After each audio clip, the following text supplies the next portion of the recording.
Day 68, Deuteronomy 24 through 27.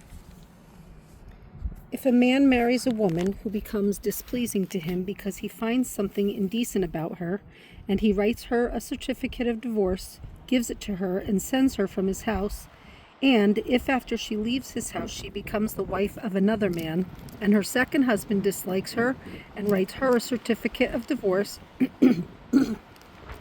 gives it to her and sends her from his house, or if he dies, then her first husband who divorced her is not allowed to marry her again after she has been defiled. That would be detestable in the eyes of the Lord. Do not bring sin upon the land that the Lord your God is giving you as an inheritance. If a man has recently married, he must not be sent to war or have any other duty laid on him. For 1 year he is to be free to stay at home and bring happiness to the wife he has married. Do not take a pair of millstones, not even the upper one, as security for a debt, because that would be taking a man's livelihood as security. If a man is caught kidnapping one of his brother Israelites and treats him as a slave or sells him, the kidnapper must die. You must purge the evil from among you. In cases of leprous diseases, be very careful to do exactly as the priests who are Levites instruct you. You must follow carefully what I have commanded them. Remember what the Lord your God did to Miriam along the way after you came out of Egypt. When you make a loan of any kind to your neighbor, do not go into his house to get what he is offering as a pledge. Stay outside and let the man to whom you are making the loan bring the pledge to you. If the man is poor, do not go to sleep with his pledge in your possession. Return his cloak to him by sunset so that he may sleep in it. Then he will thank you, and it will be regarded as a righteous act in the sight of the Lord your God. Do not take advantage of a hired man who is poor and needy, whether he is a brother Israelite or an alien living in one of your towns. Pay him his wages each day before sunset, because he is poor and is counting on it. Otherwise he may cry to the Lord against you, and you will be guilty of sin. Fathers shall not be put to death for their children, nor children put to death for their fathers. Each is to die for his own sin. Do not deprive the alien or the fatherless of justice, or take the cloak of the widow as a pledge. Remember that you were slaves in Egypt, and the Lord your God redeemed you from there. That is why I command you to do this. When you are harvesting in your field, and you overlook a sheaf, do not go back to get it. Leave it for the alien, the fatherless, and the widow, so that the Lord your God may bless you in all the work of your hands. When you beat the olives from your trees, do not go over the branches a second time. Leave what remains for the alien, the fatherless, and the widow. When you harvest the grapes in your vineyard, do not go over the vines again. Leave what remains for the alien, the fatherless, and the widow. Remember that you were slaves in Egypt. That is why I command you to do this. Deuteronomy 25. When men have a dispute, they are to take it to court, and the judges will decide the case, acquitting the innocent and condemning the guilty.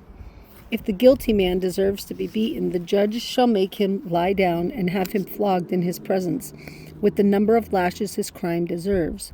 But he must not give him more than 40 lashes. If he is flogged more than that, your brother will be degraded in your eyes. Do not muzzle an ox while it is treading out the grain. If brothers are living together and one of them dies without a son, his widow must not marry outside the family. Her husband's brother shall take her and marry her and fulfill the duty of a brother-in-law to her. The first son she bears shall carry on the name of the dead brother, so that his name will not be blotted out from Israel. However, if a man does not want to marry his brother's wife, she shall go to the elders at the town gate and say, "My husband's brother refuses to carry on his brother's name in Israel. He will not fulfill the duty of a brother-in-law to me." Then the elders of his town shall summon him and talk to him. If he persists in saying, "I do not want to marry her," his brother's widow shall go up to him in the presence of the elders, take off one of his sandals, spit in his face, and say, "This is what is done to the man who will not build up his brother's family line. That man's line shall be known in Israel as the family of the unsandaled." If two men are fighting and the wife of one of them then comes to her to rescue her husband from his assailant, and she reaches out and seizes him by his private parts, you shall cut off her hand. Show her no pity. Do not have two differing weights in your bag, one heavy, one light. Do not have two differing measures in your house, one large, one small. You must have accurate and honest weights and measures, so that you may live long in the land the Lord your God is giving you. For the Lord your God detests anyone who does these things, anyone who deals dishonestly.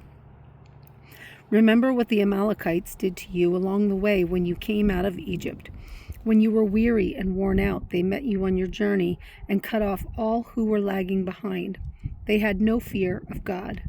When the Lord your God gives you rest from all the enemies around you in the land he is giving you to possess as an inheritance, you shall blot out the memory of Amalek from under heaven. Do not forget. Deuteronomy 26. When you have entered the land the Lord your God is giving you as an inheritance, and have taken possession of it and settled in it, take some of the first fruits of all that you produce from the soil of the land the Lord your God is giving you, and put them in a basket. Then go to the place the Lord your God will choose as a dwelling place for his name, and say to the priest in office at the time, I declare today to the Lord your God that I have come to the land the Lord swore our forefathers to give us. The priest shall take the basket from your hands and set it down in front of the altar of the Lord your God. Then you shall declare before the Lord your God, my father was a wandering Aramean, and he went down into Egypt with a few people and lived there and became a great nation, powerful and numerous. But the Egyptians mistreated us and made us suffer, putting us to hard labor. Then we cried out to the Lord, the God of our fathers, and the Lord heard our voice and saw our misery, toil, and oppression. So the Lord brought us out of Egypt with a mighty hand and an outstretched arm, with great terror and with miraculous signs and wonders. He brought us to this place and gave us this land, a land flowing with milk and honey. And now I bring the first fruits of the soil that you, O Lord, have given me. Place the basket before the Lord your God and bow down before him. And you and the Levites and the aliens among you shall rejoice in all the good things the Lord has given you and your household. When you have finished setting aside 1/10 of all your produce in the 3rd year, the year of the tithe, you shall give it to the Levite, the alien, the fatherless, and the widow, so that they may eat in your towns and be satisfied. Then say to the Lord your God, I have removed from my house the sacred portion and have given it to the Levite, the alien, the fatherless, and the widow, according to all you commanded. I have not turned aside from your commands, nor have I forgotten any of them. I have not eaten any of the sacred portion while I was in mourning, nor have I removed any of it while I was unclean, nor have I offered any of it to the dead. I have obeyed the Lord my God. I have done everything you commanded me. Look down from heaven, your holy dwelling place, and bless your people, Israel, and the land you have given us as your promise on oath to our forefathers, a land flowing with milk and honey. The Lord your God commands you this day to follow these decrees and laws. Carefully observe them with all your heart and with all your soul. You have declared this day that the Lord is your God, and that you will walk in his ways, that you will keep his decrees, commands, and laws, and that you will obey him.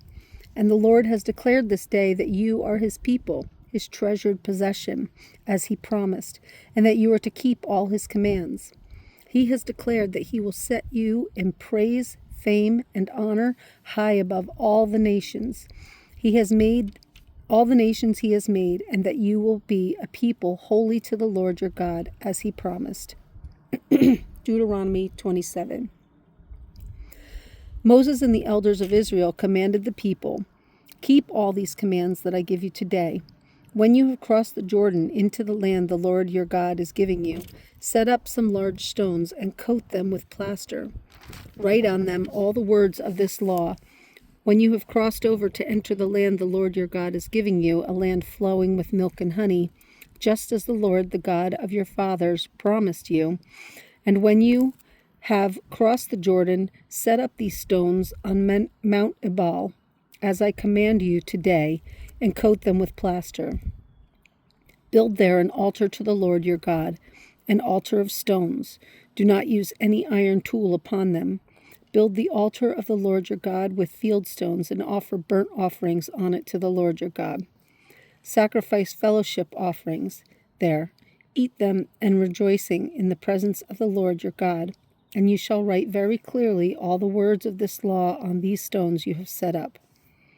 Then Moses and the priests, who are Levites, said to all Israel, Be silent, O Israel, and listen. You have now become the people of the Lord your God. Obey the Lord your God and follow his commands and decrees that I give you today. On the same day Moses commanded the people, When you have crossed the Jordan, these tribes shall stand on Mount Gerizim to bless the people: Simeon, Levi, Judah, Issachar, Joseph, and Benjamin. And these tribes shall stand on Mount Ebal to pronounce curses: Reuben, Gad, Asher, Zebulun, Dan, and Naphtali. The Levites shall recite to all the people of Israel in a loud voice, Cursed is the man who carves an image or casts an idol, a thing detestable to the Lord, the work of the craftsman's hand, and sets it up in secret. Then all the people shall say, Amen. Cursed is the man who dishonors his father or his mother. Then all the people shall say, Amen. Cursed is the man who moves his neighbor's boundary stone. Then all the people shall say, Amen. Cursed is the man who leads the blind astray on the road. Then all the people shall say, Amen. Cursed is the man who withholds justice from the alien, the fatherless, or the widow. Then all the people shall say, Amen. Cursed is the man who sleeps with his father's wife, for he dishonors his father's bed. Then all the people shall say, Amen. Cursed is the man who has sexual relations with any animal. Then all the people shall say, Amen. Cursed is the man who sleeps with his sister, the daughter of his father, or the daughter of his mother. Then all the people shall say, Amen. Cursed is the man who sleeps with his mother-in-law. Then all the people shall say, Amen. Cursed is the man who kills his neighbor secretly. Then all the people shall say, Amen. Cursed is the man who accepts a bribe to kill an innocent person. Then all the people shall say, Amen. Cursed is the man who does not uphold the words of his law by carrying them out. Then all the people shall say, Amen.